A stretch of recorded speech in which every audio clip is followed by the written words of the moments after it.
bien y conectamos con Marian desde España. Buenas noches. Buenas noches, Mabel. Buenas noches, John. Buenas noches a todos los directores y directoras que me están escuchando.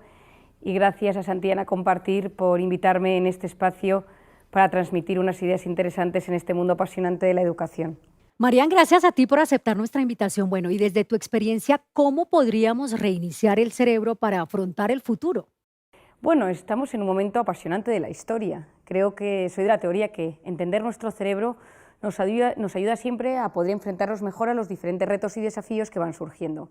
Si alguno de vosotros, en Latinoamérica soy una gran fan, me encanta poder acudir en algunos viajes antes de la pandemia y transmitiros estas ideas, quizá alguno de vosotros me haya oído hablar del tema del miedo, del estrés, del cortisol, de la inflamación. Bueno, pues todos estos conceptos, que ahora os haré un pequeño resumen, me parece interesante recuperarlos para esta situación actual que estamos viviendo hoy en día. Vamos a empezar poquito a poco. Yo creo que el coronavirus ha significado un revulsivo interior y exterior para todos. Depende de si vivimos esto solos o acompañados, con un familiar que haya fallecido, si estuvimos ingresados, si hemos tenido miedo, si hemos tenido que gestionar, como es vuestro caso, colegios, niños, familias, temas económicos, retos, desafíos no siempre fáciles. Por otro lado, todos nosotros hemos vivido una situación donde hemos tenido miedo a lo incontrolable. Durante muchos años me he dedicado a decir que el ser humano del siglo XXI está obsesionado con poder controlarlo todo. Bueno, pues esta pandemia, este coronavirus, ha venido a decirnos, no puedes controlar nada. Aprende a disfrutar de esto que tienes de la mejor manera posible, aprende a conectar con tu realidad de la forma más equilibrada posible con las herramientas que tienes. Empecemos, vamos a intentar entender cómo funciona esto en nuestra mente. Si yo estoy de repente voy andando por la calle y de repente me atraca alguien y me dice la cartera, el dinero, las llaves del coche, automáticamente todo mi organismo se pone en marcha porque recibe una amenaza y el estado de alerta del organismo se activa y se segregan en ese momento dos hormonas, la adrenalina, conocida por todos, y el cortisol, que es una hormona que quizá a algunos ya os vaya sonando. Son las dos hormonas principales que se ponen en marcha en los momentos de amenaza. Esas dos hormonas van a cambiar todo mi organismo. Voy a empezar con las conocidas taquicardias, porque empiezo a movilizar la sangre por todos mis tejidos, taquipnea, esa necesidad de meter aire, meter oxígeno, para que las células de mi sangre estén mejor nutridas, se empiezan a movilizar las grasas y tengo un pico de azúcar para poder tener energía dentro de mi organismo. Todo eso pasa en ese instante. Puede ser que salga corriendo, que me atraque el ladrón, que le dé todo y me quede con un susto en el cuerpo. Pero ese susto, pase lo que pase, va a tardar en mi organismo en recuperarse entre 6 y 8 horas. Es decir, mi organismo tarda en recuperarse de un estado de alerta mucho tiempo. Si un día estoy en el despacho, estoy trabajando, estoy en mi oficina, estáis en el colegio, y de repente empiezan a sonar las alarmas y todos los alumnos salen corriendo, los directores, los profesores, ese pico de cortisol va a tardar varias horas en volver a su estado original. Pero si de repente todos esos niños están saliendo del colegio y de las aulas y uno de los profesores dice, ¡ay, pero si es una falsa alarma, aquí no está pasando nada!, solo por haber empezado y activado el sistema de alerta, ese cortisol se va a mantener en nuestra sangre durante varias horas. ¿Por qué es esto tan importante? Imaginémonos que ese día que nos atracaron íbamos caminando por las calles de París y uno debe volver a París un mes más tarde y tiene que volver a pasar por esa calle donde sufrió el atraco. Solo con empezar a caminar en esa calle va a empezar a sentir un cierto miedo, un cierto temor, es decir, su organismo se va a activar en modo alerta como el día que fue atracado. Y aquí viene la primera idea fundamental que quiero transmitiros hoy. Mi mente y mi cuerpo no distinguen una amenaza real de una amenaza imaginaria. Ante algo físico real que me sucede o algo imaginario, se activan los mismos mecanismos de alerta y de alarma en mi cuerpo. Tengo COVID, miedo, cortisol y todo lo que ello significa, ¿y si tengo COVID? ¿Y si mi hijo tiene COVID? ¿Y si mi colegio? ¿Y si mis padres? Es decir, el ¿y si? Que estamos viviendo, que llevamos un año viviendo, altera mi organismo de la misma manera que la realidad pura. Y aquí viene la segunda idea clave. A pesar de las circunstancias adversas, hay estudios que afirman que el 90% de las cosas que nos preocupan nunca, jamás suceden, pero nuestra mente y nuestro cuerpo lo viven como si fuera real. Es decir, si tú un día te vas a encontrar con alguien con quien siempre tienes una discusión acalorada, puede ser que solo con pensar en esa persona ya te pongas en tensión. No la tienes delante, pero te ha subido el cortisol. Esto es absolutamente fundamental. ¿Por qué? Porque el cortisol es una hormona cíclica. Por las noches es baja, a lo largo de la noche sube hasta las 8 de la mañana, que tiene su pico más alto, y luego vuelve a bajar. Es fundamental que sea así para que las hormonas de mi cuerpo funcionen de forma correcta, para que mi sistema de fertilidad, mi aparato digestivo, mi sistema neuronal, mi intestino, mis articulaciones, mi sistema inmune, que todo funciona como uno, funcione de forma adecuada. Y de esto depende el cortisol. El cortisol es básico, pero ¿qué pasa si yo vivo constantemente preocupado por algo, real o imaginario? ¿Y si me contagio? ¿Y si nunca se abren los colegios? ¿Y si los niños no quieren volver a las clases? ¿Y si la vacuna? ¿Y si? Todas esas cosas activan mi estado de alerta. Y eso lo que produce es una segregación constante de cortisol en el torrente sanguíneo. Es lo que yo denomino la intoxicación de cortisol. Es decir, todo mi aparato circulatorio se llena de esta hormona tan interesante y tan apasionante que es el cortisol. Y esa intoxicación de cortisol va a tener cambios a 3 niveles en mi organismo, en mi mente y en mi comportamiento.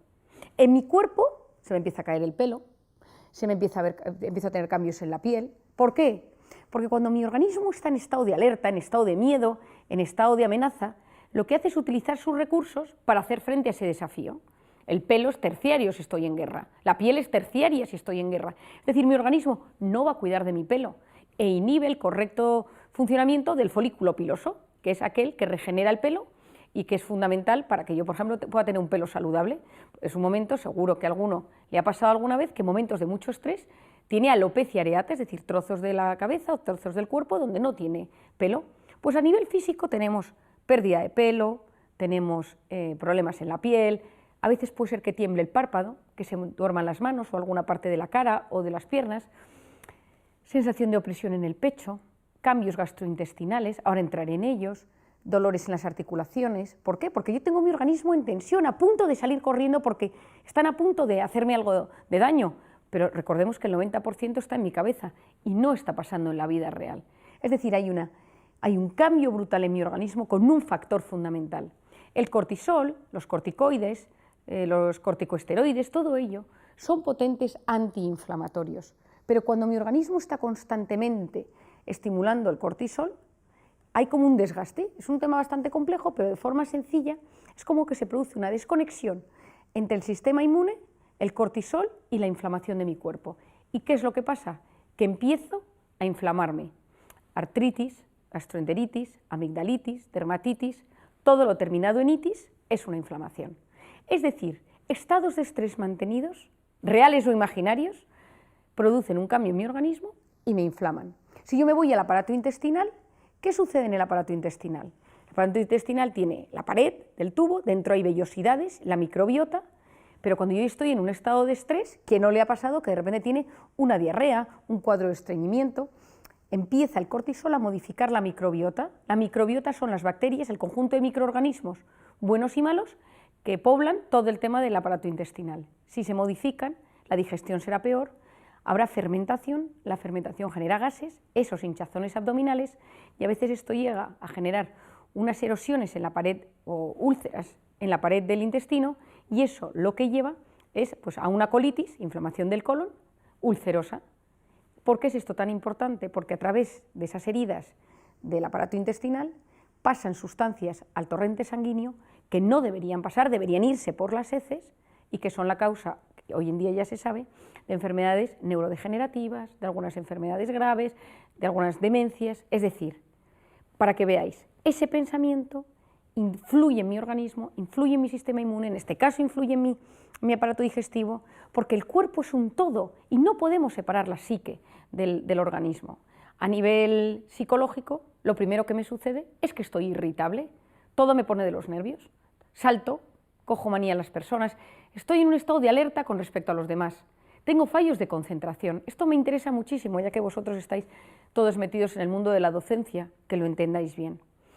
La corteza prefrontal es la zona delantera del cerebro que tiene una función fundamental. Se encarga de la atención, de la concentración, de la resolución de problemas y del control de impulsos. Es una zona que nos hace, ¿cómo diríamos?, seres superiores. El que tiene bien controlada su corteza prefrontal es más libre, porque puede tomar decisiones de la mejor manera posible. Ve un tema, ve un reto, lo analiza, controla su impulso, mide sus emociones, las gestiona, las planifica y actúa en consecuencia. ¿Qué pasa con la corteza prefrontal? Esto es importantísimo para vosotros. Cuando un bebé nace es profundamente inmadura y la madurez del cerebro va de atrás hacia adelante. En las niñas madura antes que en los chicos, como todos vosotros habréis podido observar en vuestras aulas. ¿Qué sucede? Que esa corteza prefrontal es básica para la atención, es básica para concentrarme, es básica para muchísimos aspectos de la vida. Pero cuando yo estoy estresado, cuando yo estoy con miedo, cuando he activado la amígdala, cuando tengo el cortisol elevado, automáticamente la corteza prefrontal se desactiva. ¿Quién no se ha dado cuenta en alguna ocasión de su vida que está con miedo, que está con angustia y no se concentra, no se entera de lo que lee? Escucha una conversación, pero no la está escuchando. Es como que superficialmente capta algo, pero no puede captar en profundidad. Porque cuando esa corteza prefrontal se desactiva y deja de funcionar, el cerebro no se entera de las cosas. Os voy a dar un ejemplo relacionado con la pandemia para que lo entendáis. En la pandemia tuvimos todos miedo, unos más, otros menos. Yo, en mi caso particular, tuve mucho miedo en marzo y abril. En el primer marzo y abril estaba embarazada de un bebé de 8 meses y yo era positivo de COVID y no se sabía si las embarazadas podían perder al bebé, las consecuencias que podía tener en su organismo, y fue un momento de muchísima tensión.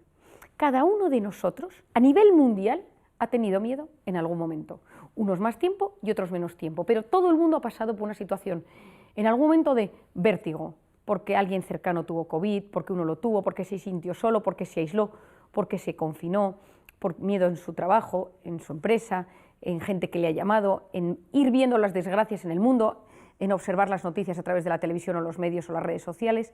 Es decir, todos nosotros hemos pasado una situación de miedo en algún momento. ¿Y qué sucedió? Que uno obedecía. Es decir, había momentos, y aquí no quiero meter ningún tipo de ideología, política, simplemente es un análisis. Cuando uno tiene miedo, obedece. No sabemos si con sentido o sin sentido. Me refiero a mascarillas, toques de queda, daba igual. Uno obedecía, cegado sin reflexionar, cualquier cosa que le decían.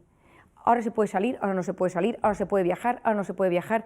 Ahora 4 personas, 6, 8, 10 en España, a diferencia de Latinoamérica, no conozco exactamente todos los países, pero tengo pacientes de muchos de esos lugares. Las condiciones creo que no son tan sumamente duras como en España, ¿no? En España los 2 meses claves de confinamiento fueron absolutamente terribles. Cuando uno no sabe y cuando uno tiene miedo, uno no razona y uno se deja llevar por lo que dicen los demás, por lo que dicen. Yo conozco gente bastante inteligente y con bastante capacidad de discernimiento que ha hecho cosas rarísimas durante la pandemia para evitar contagiarse porque ha recibido un WhatsApp de estos reenviados en múltiples ocasiones y se ha ido a comprar algo o ha pedido por internet algo sin contrastarlo con nadie. ¿Por qué? Porque ese estado de miedo hace que uno no razone, amígdala hiperactivada, corteza prefrontal no funciona y por lo tanto me dejo llevar por un impulso, por una noticia o por algo que aparentemente no tiene mucho sentido. Esa intoxicación de cortisol es básica, porque uno de los grandes problemas que yo estoy observando como secuelas del COVID es fallos de atención, fallos de concentración, a la gente le cuesta muchísimo reflexionar, profundizar en los temas. Hay como, bueno, esto es propio de los estados de miedo y muchas personas puede ser que a vosotros mismos os haya sucedido. ¿Qué más sucede? Problemas de irritabilidad, problemas de concentración, problemas de memoria. Si a alguno le pasa, quiero que entienda por qué le está sucediendo esto. El hipocampo es una zona del cerebro que se encarga de guardar los recuerdos sobre todo del corto plazo, con un gran componente emocional. Está rodeado, es muy sensible al cortisol. Si uno está, pienso en un examen, y está muy agobiado por el examen y tiene tal tensión por el examen, que puede ser que se sepa la materia, pero en el momento que tiene que redactarla se bloquee, y ese famoso se quedó en blanco, no sé si se dice así en Latinoamérica, pero en España se dice se quedó en blanco, es decir, ya no se lo sabe, no es capaz de redactar nada. Esto significa que en ese momento el hipocampo se ha bloqueado por un exceso de cortisol. Bueno, pues uno de los temas que tiene vivir en un estado de miedo durante meses es que nuestro hipocampo está más dañado y por lo tanto están existiendo problemas de muchas personas que dicen, ayer justo comía con un buen amigo mexicano que me decía, Marian, he perdido la memoria, o sea, no me acuerdo de cosas básicas y de repente estoy con alguien y digo, ¿cómo se llamaba su esposo? ¿O cómo se llamaba su hijo? ¿O en qué trabajaba? Esto es algo, no digo que bueno, pero cuando uno lo entiende, uno se siente aliviado. Yo tengo un lema que repito muchísimas veces que es, Comprender es aliviar. Cuando uno se comprende, se siente aliviado. Cuando uno no comprende cómo funciona su organismo, va en la carrera, van sucediendo cosas y son las circunstancias las que nos dominan y nosotros no somos los que tomamos las riendas de nuestra vida. Por eso yo insisto muchísimo en entender cómo funcionamos. Por lo tanto, a nivel físico, que ya lo hemos dicho, a nivel psicológico, irritabilidad, fallos de memoria, fallos de concentración y tristeza. Muchas, y esta es una cosa súper importante, muchas depresiones provienen de estados de alerta permanentes. Muchas tristezas patológicas provienen de vivir en un estado de amenaza, en un estado de preocupación constante a lo largo de mucho tiempo. Hay veces que esto es fisiológico, es decir, imaginémonos que, como estamos hablando a colegios, uno dice, voy a montar un nuevo colegio en Colombia, por ejemplo, y lo monta, lo construye, lo consigue, alcanza a tener la financiación para pagar todo y de repente por fin lo abre y cuando han pasado 2 semanas de la apertura del colegio, el que lo ha montado, el que lo ha dirigido dice, estoy agotado, estoy triste, no me ilusiona mi trabajo, pero que después de todo lo que he luchado por conseguir esto, ¿cómo es posible que yo no lo esté disfrutando? Bueno, estado de estrés mantenido, ha llegado tu cerebro y de repente dice, apatía. Esto no es preocupante en el sentido que es fisiológico, pero si se mantiene en el tiempo, si uno nota que los pensamientos son intrusivos, muy negativos, muy obsesivos, los pensamientos son a veces incluso de ideas de hacerse daño, y esto lo digo porque hay veces que a la gente le cuesta reconocerlo, ahí hay que pedir ayuda. Es decir, hay una parte que es normal, cuando uno lucha contra algo o por algo durante mucho tiempo, eso te agota, te afecta, pero si esto ves que ya te hace tener unos pensamientos muy negativos que te perjudican en tu día a día, es buen momento de pedir ayuda. Y finalmente, a nivel del comportamiento, un estado de estrés mantenido genera aislamiento, uno no quiere ver a la gente, le cuesta disfrutar. Y ya en el caso que nos concierne, lo que ha sucedido es, bueno, en España se denominó, y supongo que en Latinoamérica, el síndrome de la cabaña. Es decir, cuando en España se abrieron las puertas y se dijo, ya se puede salir a la calle, ¿qué sucedió? Que hubo gente que no salió. Y a día de hoy, estamos en 2021, en el último trimestre del 2021, todavía existe gente que no sale a la calle, que sale a lo mínimo imprescindible, pero que no quiere salir. ¿Por qué? Porque su lugar de confort es su casa. Esos estados de aislamiento son terribles para el cerebro. Por lo tanto, tenemos nuestro diagnóstico. Estado inflamatorio de la mente de muchísimas personas a nivel mundial. Sistemas inmunes debilitados, encima con un virus que está rondando. ¿Qué podemos hacer para gestionar esta situación? Lo primero de todo es ser conscientes de cómo estamos a día de hoy. Y yo aquí hago 2 preguntas. Me encantaría que las apuntarais y que luego en un momento dado que tengáis tiempo las penséis. ¿Qué ha significado el coronavirus para mí? Y a día de hoy, ¿qué he aprendido de ello? ¿Qué significado es viendo en el pasado? ¿Qué he aprendido mirando hacia el futuro? ¿Por qué? Porque a todos nos ha enseñado algo, que no disfrutábamos de las cosas pequeñas, que dábamos todo por hecho, que necesitábamos controlarlo todo, no valorábamos las relaciones humanas. Es decir, el ser humano es un ser sociable por naturaleza. Necesita vivir en sociedad, necesita sentirse querido, necesita sentirse apoyado, sonreído por los demás, ¿no? Y entonces esa sonrisa que recibimos por la calle. ¿Y por qué os digo esto? Y esto lo enlazo, y tengo la alegría de poder comunicaros que mañana, 25 de agosto, sale mi segundo libro, Encuentra tu persona vitamina, que saldrá en Latinoamérica en unos meses, pero ya tenéis mucha información y os va a gustar, porque al igual que el primer libro trató del cortisol, en el segundo libro me enfoco en la oxitocina. Y dejadme que os explique por qué decidí hablar sobre este tema, para que entendáis cómo esto nos puede ayudar con la pandemia. Yo había oído hablar de la oxitocina como médico, que era la hormona del parto y de la lactancia, y hasta ahí quedaban mis conocimientos, hasta hace unos años. Sabía que era una hormona que se estaba estudiando para otros aspectos, pero ahí me quedé. Había dado a luz a mi tercer hijo, y le estaba yo criando, y esa tarde le había dejado de dar de comer y me fui a un congreso de un fármaco nuevo de psiquiatría que presentaban en Madrid. Agarré el coche, me fui al centro de Madrid, a un sitio donde hay un parking horrible, donde uno tiene que ir al subterráneo, cuesta mucho aparcar y no es mi aparcamiento preferido de Madrid. Subí corriendo al hotel, presentaron el fármaco y la persona que estaba cuidando de mi bebé me dijo, vete viniendo, porque era muy glotón, porque le toca comer. Y entonces bajé de vuelta al aparcamiento y cuando me estaba acercando a mi coche, un chico con una pinta regular me dijo, dame las llaves, y me empezó a gritar, llamó a otro tipo Y yo tengo un coche pequeñito, un coche rojo pequeñito que tiene muchísimos años, pero al lado había un coche espectacular. Y yo creo que debió pensar, me había puesto unos tacones, iba con un abrigo bonito, yo creo que debió pensar que yo era la dueña de ese coche. Le dije, no, ese no es mi coche. Y entonces vino hacia mí y yo en ese momento supe que me estaba subiendo el cortisol, que la taquipnea, que la taquicardia. Yo era plenamente consciente del cambio en mi organismo, pero tenía un miedo horrible. Me subí al coche, a mi pequeño cochecito, arranqué, un tío en moto me empezó a seguir, esto parece como de película, y cuando salía yo por el parking, llena de miedo, llamé a mi marido corriendo y le dije, me han atracado, pero no podía ni respirar ni hablar, y mi marido me preguntaba, ¿pero estás bien? ¿Pero te ha pasado algo? Y yo no me había pasado nada, pero tenía un miedo en el cuerpo horrible. Y fui corriendo por la calle hasta mi casa y subí, y la cuidadora de mi bebé me tenía el bebé en brazos para que le diera de comer, y yo estaba con el corazón sin poder respirar, con una angustia vital. Agarré a mi bebé, me lo puse y se puso a comer. Y al minuto entró mi marido en el cuarto corriendo y me dijo, ¿qué ha pasado? Explícame, ¿cómo estás? Y yo empecé, te lo voy a explicar. Estaba yo en el parking hace unos minutos, entonces me mira mi marido y me dice, ¿qué te has tomado? ¿Te has tomado algo? ¿Cómo estás así de bien? Y le digo, no, tienes toda la razón, este pico de cortisol tarda varias horas en bajar. Le digo, no he hecho nada, no he respirado, no he tomado nada, no he hecho ninguna técnica de meditación, esto ha sido hace 15 minutos. Entonces me quedé mirando al bebé y dije, ¿y si la oxitocina de la lactancia bajara el cortisol?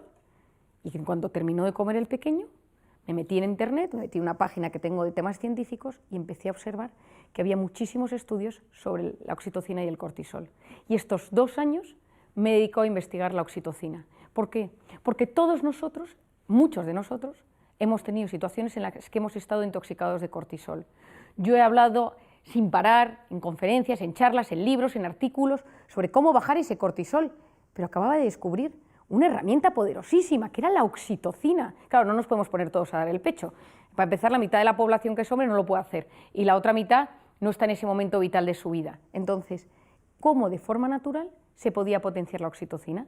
Y eso me ha llevado a investigar estos años, y especialmente en la pandemia, cómo poder hacerlo. La oxitocina, os voy a explicar un poquito de ella, es la hormona de la lactancia y del parto, efectivamente, pero es la hormona de la empatía, de la confianza, de la inteligencia emocional, de los abrazos, del vínculo. Es decir, es la hormona que se pone en marcha cuando yo de repente estoy estresado, viene alguien, me regala una sonrisa y me dice, todo va a salir bien. Y en ese momento de alivio, lo que ha sucedido es que se ha activado la oxitocina.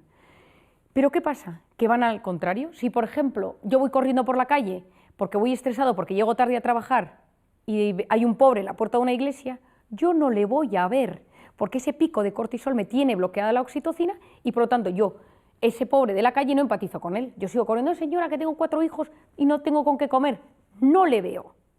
Cuando uno está intoxicado de cortisol, no conecta con las emociones de los demás, porque fisiológicamente es así.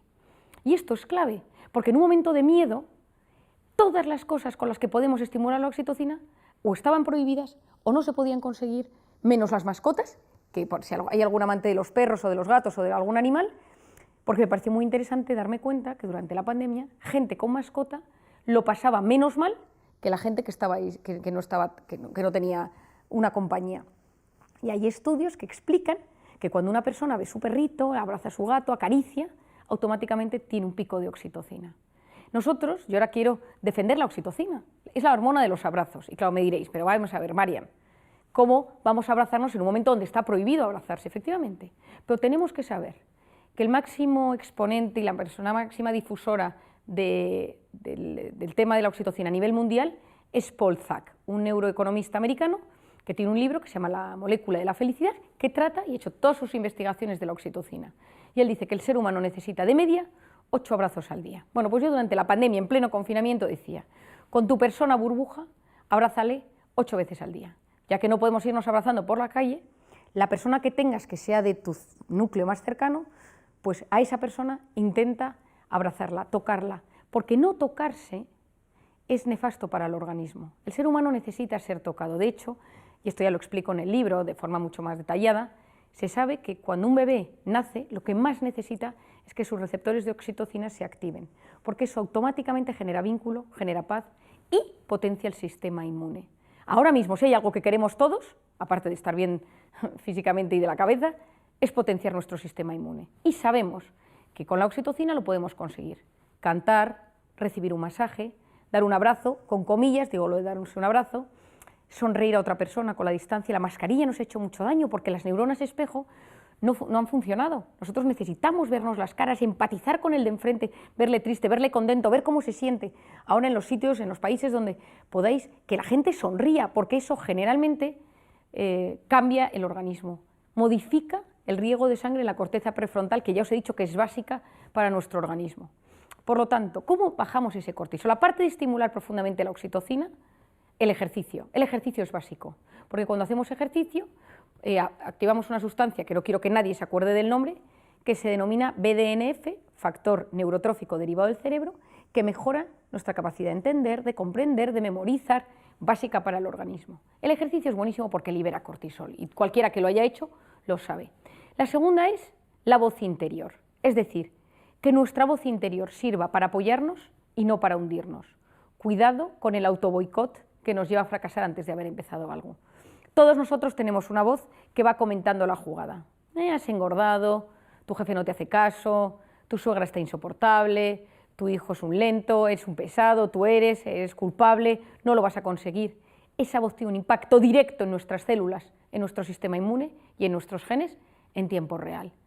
Muchas veces, esto lo explico con mucho detalle en el libro, pero esto muchas veces cuesta desactivarlo. En mi primer libro yo hablaba mucho de esa voz interior hay que educarla, pero mucha gente me decía, ¿de dónde viene esa voz? En el segundo libro busqué la respuesta que más me convencía a ello y diseñé un algoritmo, un dibujo que se llama la grabadora. Y es como nuestra infancia y nuestros recuerdos han tenido un impacto brutal en la voz interior en la edad adulta y cómo identificarlo y cómo hacer frente a ello. Lo tercero es rodearnos de personas vitamina. Las personas vitamina son aquellas personas con las que estás 5 o 10 minutos y automáticamente potencian tu sistema inmune. La persona vitamina es aquella con la que estás un rato y mejoras. Da igual que haga un año que no la ves que 10 minutos. Y las personas tóxicas son aquellas que nos intoxican de cortisol. Nadie es tóxico de por sí, pero hay personas que nos producen una subida de cortisol y nos intoxican de esa hormona y nos enferman. Por eso, y esto también lo explico con mucho detalle en este libro, por eso es tan importante gestionar a las personas tóxicas.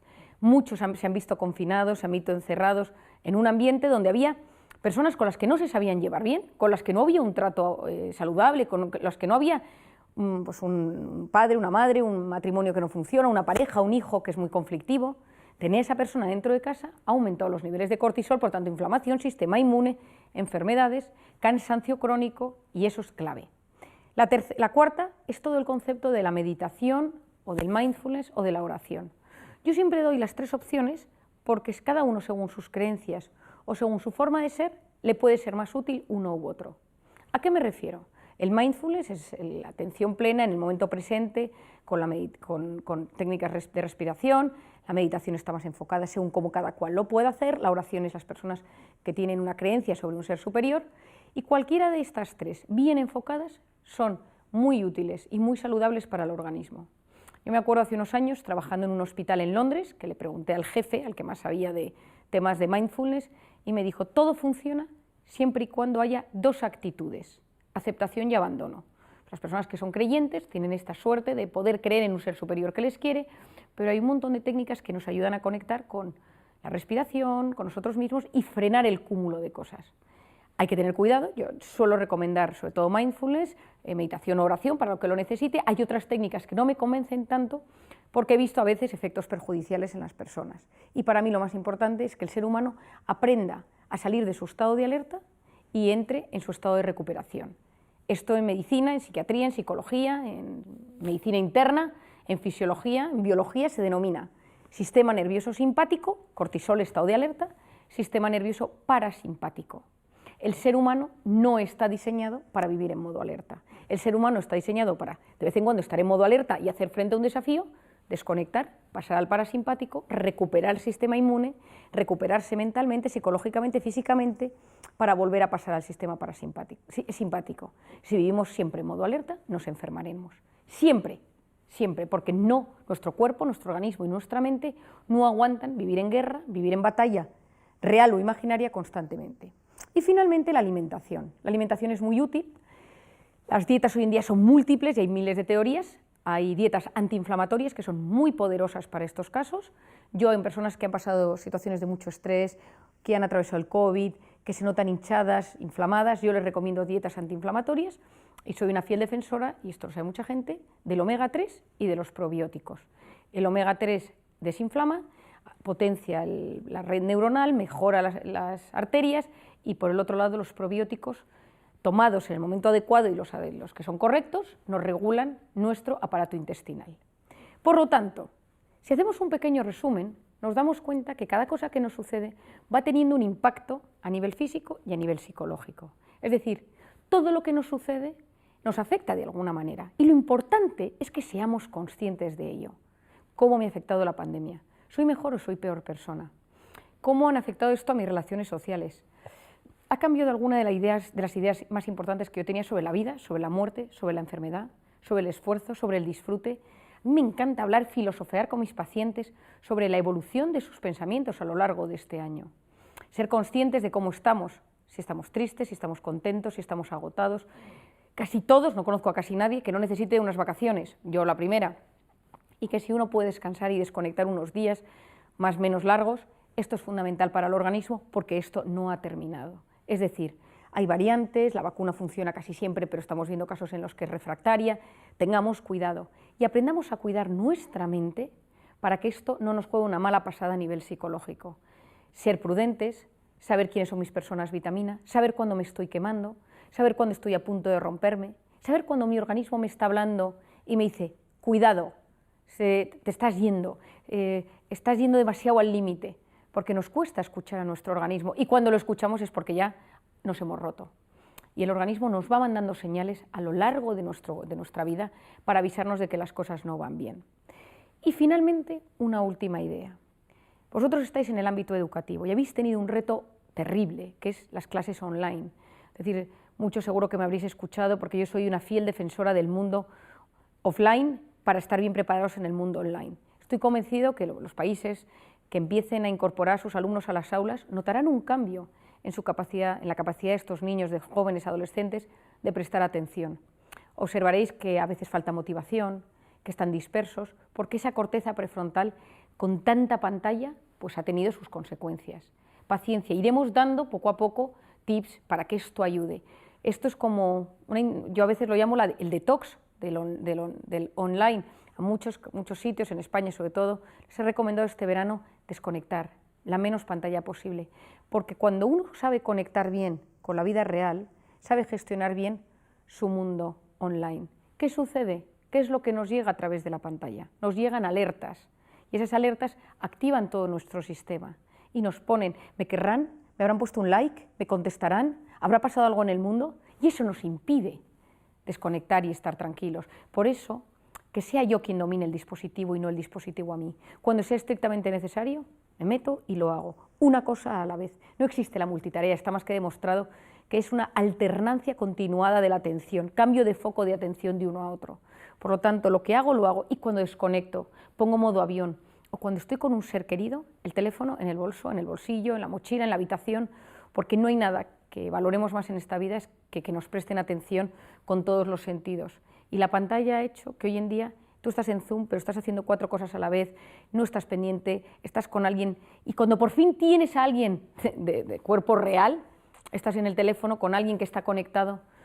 Yo lo que pido, lo que sugiero, es que aprendamos a valorar a las personas cuando las tenemos cerca. Que si tenemos a alguien por Zoom, por Teams, por WhatsApp, por lo que sea, que estemos pendientes de esa persona, que evitemos al máximo la dispersión, porque esto ayudará a que cuando todo esto pase, nuestro cerebro se quede lo menos tocado posible. Y bueno, Mabel y Jon, dejo por si hay alguna pregunta. Me encanta poder estar con vosotros. Estaría hablando 1 hora más contándoos más temas, pero creo que he podido puntualizar en lo que me parecía más importante. Muchas gracias. Pues Marian, fantástico lograr entender cómo el cerebro no distingue entre el miedo y el estrés real y el imaginario, el que muchas veces nosotros mismos creamos en nuestra mente. Y sería muy interesante que ustedes como directivos, como rectores de sus instituciones educativas, puedan transmitir esta información a sus profesores, porque son ellos los encargados de crear en el aula, en el salón, un ambiente positivo, asertivo, seguro. Muchas veces de manera inconsciente nosotros los adultos transmitimos ese miedo a nuestros alumnos. Y de todas maneras, pues también Marian nos habló de la hiperconexión y lo importante que es alejar un poco a los niños de tantas pantallas, ¿no? Yo Así es, Mabel. Animamos a nuestros directores y maestros a que sigan trabajando con padres de familia y estudiantes para que gestionen bien sus relaciones cara a cara, para así poder gestionar mejor sus relaciones en línea. Como dijo Marian, para que nosotros controlemos las pantallas y no las pantallas a nosotros. Bueno, y llegó el tiempo de las preguntas, Mabel. así es. Tenemos esta primera pregunta desde Colombia. José Marino Gallego, rector del Colegio Gimnasio Campestre La Consolata. José Marino, adelante con tu pregunta. Buenas tardes, Marian. Por favor, nos gustaría que nos regalaras, en la medida de lo posible, 3 recomendaciones que nos ayuden a generar un pensamiento positivo para ayudar a crear un futuro mejor. Muchas gracias por tu participación. Bueno, el tema de la psicología positiva y los pensamientos positivos son algo absolutamente clave en el ser humano. No es una obsesión por positive thinking, que parece que da igual lo que a uno le pase, que tiene que pensar en positivo, sino que sabemos hoy en día que cuando uno es capaz de enfrentarse a la vida con una actitud buena, todo el sistema inmunológico, nuestro organismo, se predispone a que eso nos pase o nos suceda de forma agradable. En muchas ocasiones se ha hablado de una zona del cerebro, del tallo encefálico, que se denomina el sistema reticular activador ascendente. Es el rastreador del cerebro. Todos nosotros recibimos constantemente varios millones de bits de información, pero nos quedamos con lo que nos interesa. Siempre cuento los mismos casos, pero se entiende muy bien el que se quiere comprar un coche y de repente empieza a ver ese coche por todas partes, la que está embarazada y que empieza a ver carritos de bebé, el que quiere comprar una casa o alquilar un apartamento y empieza a ver pisos de alquiler. Es decir, cuando nuestro corazón desea algo con mucha fuerza, la mente hace todo lo posible por mostrárnoslo. Y para mí esto es clave. No significa que por querer algo vaya a aparecer por arte de magia en mi vida, porque yo quiera algo con muchísima fuerza, de repente esto vaya a caer en mí y vaya a aparecer, porque esto sería un pensamiento muy mágico, sino que hay que saber que cuando uno desea algo con mucha fuerza, el cerebro busca herramientas, asocia puntos para que yo me vaya acercando a mi meta. Y esto es lo que yo más apoyo en esta vida, que uno se levante por la mañana y diga, ¿qué quiero que me suceda hoy? ¿Qué quiero conseguir? Hoy quiero conectar con mi hijo y poder tener una conversación buena con él. Hoy quiero pedirle perdón a mi marido, a mi esposo, porque ayer tuvimos una discusión. Hoy quiero hablar con mi jefe o me encantaría tener una oportunidad de trabajo y voy a mandar este currículum. Y uno se recrea un poco en esa situación en positivo, cuidado con la imaginación, para poner el organismo en ese mood. A mí a lo largo de la vida me ha funcionado en muchísimas ocasiones y lo he potenciado durante la pandemia. Si quieres que si algo te cuesta mucho, haz todo lo posible por acercarte a esa meta que tienes y con ilusión en muchas ocasiones eso puede suceder. Por lo tanto, me preguntáis 3 cosas, yo diría, primera, activa tu sistema reticular. Lo segundo, trátate bien, no en modo narcisista ególatra, sino trátate bien, cuidado, a mí seguro que esto no me pasa, yo siempre he tenido mala suerte, a mí la gente no me hace caso, nunca he conseguido nada de lo que me he propuesto, o sea que estos mensajes siempre me han parecido absurdos. Cuidado con eso, porque no conozco a nadie que le haya pasado algo maravilloso que fuera con esa actitud en la vida. Y la tercera, que el día que eso no te salga, a veces hay que echar marcha atrás, visualizarlo desde la barrera y decir, espera un momento que hay que cambiar el foco. A veces decimos, yo quiero encontrar este tipo de trabajo porque lo mío es esto, y de repente está en la obsesión y el sistema reticular está tan absolutamente obsesionado y centrado en ese punto que están pasando o sucediendo oportunidades aquí que no eres capaz de verlas. Y por lo tanto, no tener miedo a veces a ver con perspectiva o pedir consejo a alguien de quien te fíes mucho para que puedas reorientarte en eso que te sucede. Y desde Chile tenemos una segunda pregunta, Marian. Natasha Galerce, rectora del Instituto Alemán de Osorno, nos dice, más allá del uso profesional y educativo, ¿cómo crees que deben los alumnos hacer un uso sano de la tecnología? Bueno, es un temazo, como diríamos. Lo primero que hay que saber es que la Sociedad Americana de Pediatría es muy clara al respecto. De los 0 a los 2 años, que no haya ningún tipo de interacción con los dispositivos, o lo mínimo e imprescindible porque sabemos que perjudica al cerebro. De los 2 a los 5, la Sociedad Americana propone máximo 1 hora al día. Yo suelo recomendar un poco menos los fines de semana o vacaciones, que ese tema se puede gestionar mejor. Y a partir de los 6 años, en mi experiencia, es una opinión científica, personal y profesional, es decir, yo llevo muchos años observando las consecuencias de todo este tema de la pandemia y cómo se ha ido introduciendo. Yo soy prudente, es decir, me parece que con el cerebro de los niños no se debe jugar. Entonces creo que ellos mismos tienen que ir conociendo cómo el cerebro afecta.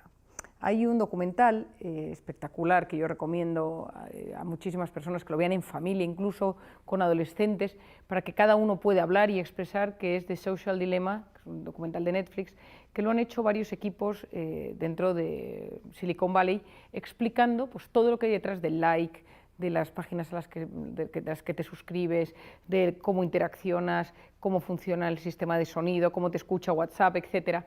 Y a mí me parece que cuando los jóvenes son conscientes de esto, aunque es muy extremo este documental, es mucho más fácil decir, vale, ¿y ahora con esto qué? O sea, me recuerda un poco quizá el tema de la contaminación, ¿no? O sea, uno al final no lo piensa, lo hace, hasta que al final pues, también contaminas el mundo. Pues te ves un documental un día y dices, vale, como no puedo dejar de hacerlo todo y no puedo dejar de utilizar plásticos, digo, de cualquier tema, o papel, que lo uso, pues uno busca las maneras en las que puede gestionar este tema para que nos afecte lo menos posible. Yo a los jóvenes he dado muchas charlas en colegios a jóvenes y les explico lo primero de todo cómo funciona el cerebro, su corteza prefrontal, su dopamina y sus chispazos de dopamina en los likes, los sentimientos de vacío que surgen después de haber estado mucho tiempo en la pantalla, cómo me comparo en Instagram, los problemas de autoestima cuando vivo conectado a todas estas cosas. Entonces, cuando uno lo conoce, uno puede decir, pues a mí lo que más me afecta es esto y esto. En cambio, a mí es este tema. ¿Por qué? Porque todo ser humano, y en los adolescentes sucede igual, utilizan las pantallas, fuera del ámbito profesional o educativo, en dos momentos, cuando están aburridos o cuando están estresados. Es decir, le estamos enseñando a nuestro cerebro que hay un mecanismo muy sencillo para aliviar el estrés y el aburrimiento, que es la pantalla. Es como si tu hijo de 14 años le pusieras un minibar en su cuarto y le dijeras, cada vez que estás aburrido o estresado, tómate un chupito.